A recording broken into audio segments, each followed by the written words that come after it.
Coming up, can you really get a Sinn killer for only $114? Let's find out. Hello and welcome back to Automatic Reviews. I'm Mark. This week's review is of the very interesting Militado ML16, which is quite unapologetically a Sinn UX homage. But before we get to that, I'd just like to let you know that I put up videos every week, and my goal is to focus on the best watches at all price ranges. If that sounds good to you, then consider hitting that subscribe button. And while you're at it, tap that little bell icon too, so you can be notified each week when my latest video goes up. A special thank you goes out to Militado for sponsoring this video. However, sponsored or not, as usual, I'll always tell you what I really think. Alright, now let's take a look at this watch. Here's a quick look at the unboxing. This packaging is a big step up for Militado. In my experience, they usually come in a no-frills pleather box. It's got a faux carbon fiber look to it. The logo text on the front is embossed, and even the zipper tab is nicely branded. Opening it up, we find the watch wrapped around a piece of foam and wrapped in foam. Additionally, the watch head is wrapped in plastic, as is the bracelet. There's also a piece of plastic protecting the case back. Inside the case, we get a screwdriver for adjusting the bracelet, a user manual, and a warranty card. This card states a 2-year warranty, but on the Militado website, they indicate a massive 3-year warranty. The stainless steel case and bracelet are blasted.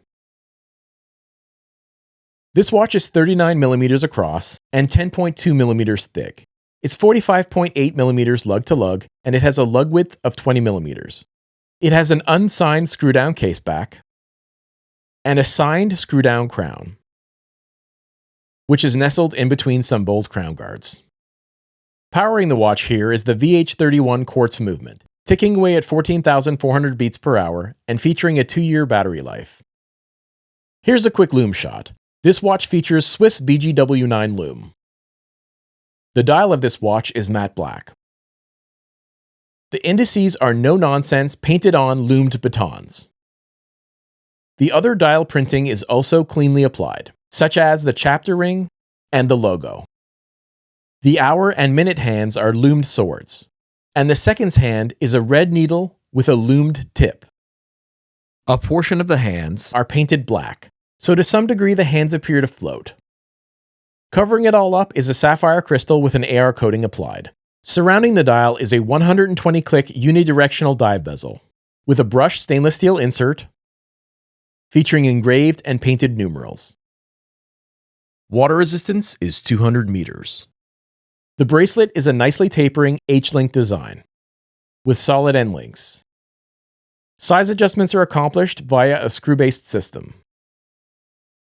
The signed clasp is a milled push-button design and features a spring bar-based micro-adjust system with 5 holes for adjustment. Here it is on my flat profile 7-inch wrist. Adjusted for me, it weighs 120 grams. The current retail price for this watch on Militado's website is 195 Canadian or 139 US. But as of this filming, there's an early bird offer active, which can knock $25 US off the price, bringing it down to that 114 US that I mentioned earlier, or 160 Canadian. I'm not sure how long that deal will be active for, but I'll place a link to their website in the description, and you can check it out for yourself. Now let's take a look at what you get for your money. The tolerances are so tight on the clasp that using the spring bar-based micro-adjustment system takes way more work than it should. They need just a fraction of a millimeter more room to make this easy to use. Tight tolerances are usually a good thing, but this was a bit too far.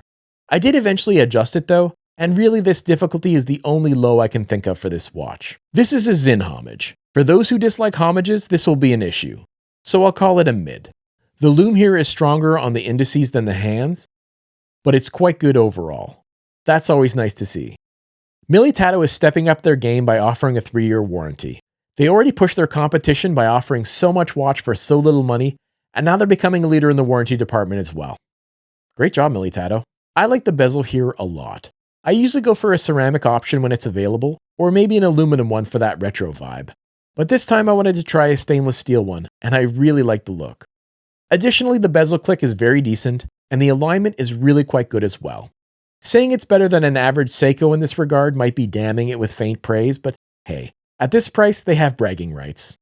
The H-link bracelet here looks and feels more premium than I'm used to seeing at this price point. The screw-based adjustment system is a plus, And the clasp, despite being hard to adjust in a hurry, feels premium and has a pretty large adjustment range. The machining and finishing on this watch is a step above what I'm used to seeing from even Militado that already offers great value for money. Just look at the crown as one example. This isn't a quick and dirty laser job. This crown is deep etched. I'm really impressed. I think this watch really hits a sizing sweet spot. It's nice and thin at 10.2 millimeters, and the dimensions are in that Goldilocks zone at 39 millimeters where most people will find it fits them well, especially due to having a very reasonable 45.8 millimeter lug to lug. The comfort here is good. Once again, I'm going to praise the VH31 movement. I've seen a few people complain about the battery life being short at only 2 years, but to me battery changes are simple and it's worth the benefit of a sweeping seconds hand. I love the VH31. This watch is very legible and a perfect option for when you need to read the time at a quick glance. I love when watches push boundaries and do fun things, but in some circumstances you just want a watch you can read instantaneously. This watch nails that. This design certainly began its life at Sinn HQ, but there is no denying that this is a great looking watch. If you're going to make a homage, choose a good looking watch design, and they certainly did that here. As always with Militado, the value for money here is crazy, even with the move-up market, especially with that early bird offer. I'm still amazed at how much watch you can buy these days for not much more than $100. Very impressive. So, I started with a question. Can a mere $114 get you a Sinn killer? Well, firstly, we have to address the elephant in the room. The concept of a killer watch is kind of silly, and this watch is not going to be as well made as a Sinn UX that costs 25 times as much. That said, in the watch hobby, we all have way more dream watches than we'll ever be able to afford, and sometimes you're looking for something that will scratch that itch without costing you an arm and a leg. Sure, this watch is different in some ways. It's not oil-filled or super scratch resistant, and the crown sits at the standard 3 o'clock position. That said, there are a ton of visual similarities, and I think that if you're not actually in the market for a Sinn UX, but rather are a fan of the style, this watch just might be for you.